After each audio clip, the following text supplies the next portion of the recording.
This episode is an expanded chapter from my book, Horror, The First Time America's Paranoia Infected the World, by Marcosia Publishing.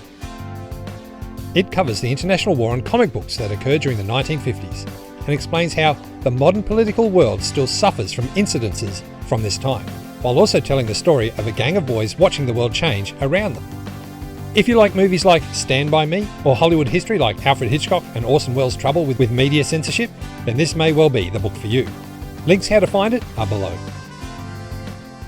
One of the main arguments that opponents of comic books in the 50s used was that they were dumbing down the youth of the day.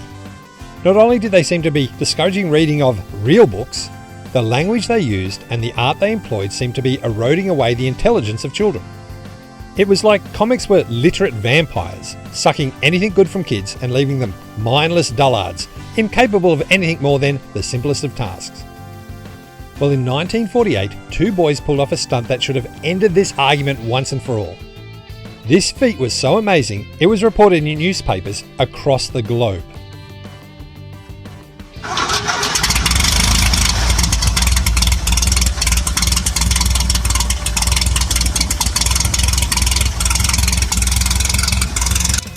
On the 21st of May, an airplane was stolen from Oklahoma City and commenced a 120-mile journey to Texas, where it sat down in a field with a near-perfect landing.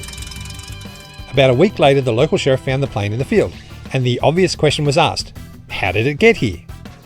The plane was an Urco Ercoupe, a tiny single-engine aircraft that was extremely popular at the time. It was then that the sheriff recalled finding an Urco Ercoupe flight manual in his jail cell after two young boys had been picked up for hitchhiking nearby. He had taken the boys back to his station and called their parents, who had driven to the town and picked them up. The boys were James Jimmy Boddard, who was 11, and Robert Robbie Peterson, who was 12. But the thought they were the pilots? Well, that was ridiculous, wasn't it? With no other leads, the sheriff drove to Oklahoma City and interviewed both boys. Disbelievingly, to everyone involved, the policeman, the parents, Ronnie eventually broke down and admitted they were the ones who'd flown the plane. Trooper Archer Hamilton would later recount their story. It turns out one night the boys had hung around a local private airport and managed to stay overnight to fool around with the planes. It seems Ronnie was trying to get to Texas, where he had a buddy living on a ranch. So they found an open Cessna and slept away the night, before waking up very early, pushing the Ercoupe out onto the runway, where they managed to turn the engine over and take off.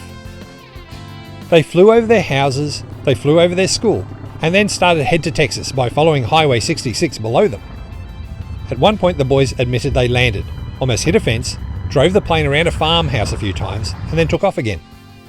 They also eventually admitted that they'd both taken turns flying, and they found it rather easy to do, only feeling just a little bit of a bump when they brought the machine down to land after it ran out of fuel. Walking around the field, they found a horse, rode it to the road, then walked up to a farmhouse and asked for help. It was apparently the farmers who called the cops, believing they were both runaways, and had them both picked up by the local sheriff's office to help them find their parents. Now, between them, both boys admitted to agreeing to keep the whole plane theft to themselves, explaining that they had hitchhiked the whole way. And they almost got away with it until the sheriff recalled the boys had left the manual from the plane in his cell. Now, immediately the parents circled the wagons and they began saying the boys were unavailable to be interviewed, as they didn't want them getting the idea that they had done something very special or even heroic, because they hadn't. They had stolen a plane. Now, there was also the possibility that both boys were going to be arrested for this theft, though this never seemed to have happened. Instead, their parents were told that if the plane was returned and repaired, well, all would likely be forgiven. In fact, both boys eventually had to front the juvenile courts, but only after the judge allowed the parents to find their own punishment for the boys. When they eventually showed up, Ronnie's parents admitted that they were going to send him to a working horse ranch for troubled teens. Now, as I said, this was a huge story at the time and the papers just went crazy for it. And some of them had some kind of disturbing headlines. For example, one paper's caption asked, "Heroes or hairbrush?" alluding to the belief that the boys received a whooping for their exploits. Another newspaper seemed to have actually backed this up, stating, "At home behind the woodshed, correcting had already begun." So going back to the original theft, did the boys ever admit to how they figured out how to fly a plane? Well, Time magazine in 1948 reported, in Oklahoma City, James Bodard and Robert Peterson stole an airplane, flew at 120 miles, landed it perfectly, reported a flabbergasted state trooper. They said it was easy. They'd looked at comic books that told them all about it. They thought we were silly not to know how. Yep, they read how to fly this plane from comic books. And if you can learn how to fly a plane from a comic, then surely that has to be the greatest evidence in the world that comics weren't dumbing down kids, they're actually allowing them to reach brand new heights of intelligence. I will say Jimmy later admitted it was like driving a car. How no one followed this up by asking how he knew how to drive a car is beyond me, especially considering what they'd just done. Now, many of those involved in the case admitted a certain amount of admiration for what the boys had managed to accomplish. However, being kids, when the cops showed up at the door, they started pointing the finger at each other as to whose idea it was and who did most of the flying. At one point, Ronnie was overheard whispering to Jimmy, "You'd better start telling the truth, or you'll have another broken tooth." As I said, the world's media went nuts, with the story exploding in newspapers and magazines across the world. In fact, the St. Louis Post ran a series of articles pointing out that pilots have always complained about gremlins causing problems on planes. Well, these two boys must have had an army of good gremlins watching over them to survive this feat. In another article, they finally explained it was Ronnie who was looking to fly to Texas to visit his buddy living on a ranch, as he preferred horses to aeroplanes. The same paper then ran an article about the lad heading out to serve his sentence on that troubled boy's ranch. Many magazines even started interviewing aeroplane and flight experts on how they'd managed this feat, and all agreed the boys were lucky with the type of plane they'd stolen. Many of the maneuvers they claimed to have done would have had them crashing and likely dying in a normal plane, but the Acoop was no normal plane.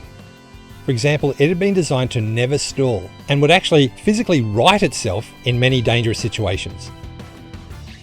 During my research, I found it quite interesting that many of the places at the forefront of trying to ban comic books because they were making kids stupid refused to ever mention it was comics that had helped the boys.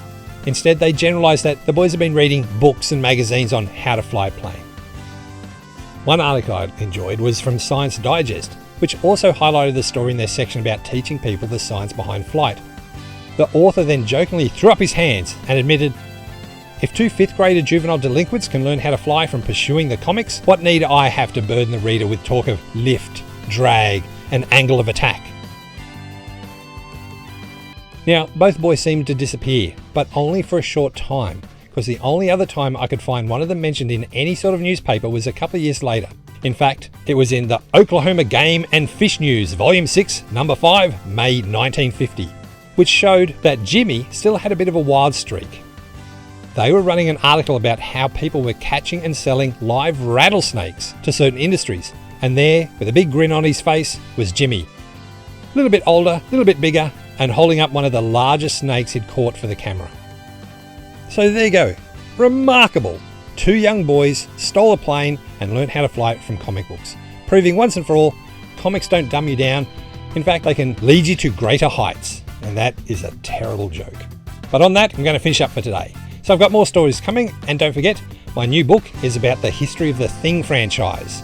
Yes, not just the John Carpenter 1982 movie or the Howard Hawks 1951 movie. We're going to talk about the music, the pinball games, the songs, the comics. We're going to get into everything from the franchise of The Thing. And that is also through Marcosia Publishing. Link below. So there we go. Hope you enjoyed that. Hope you pick up one of my books. And I'll talk to you later.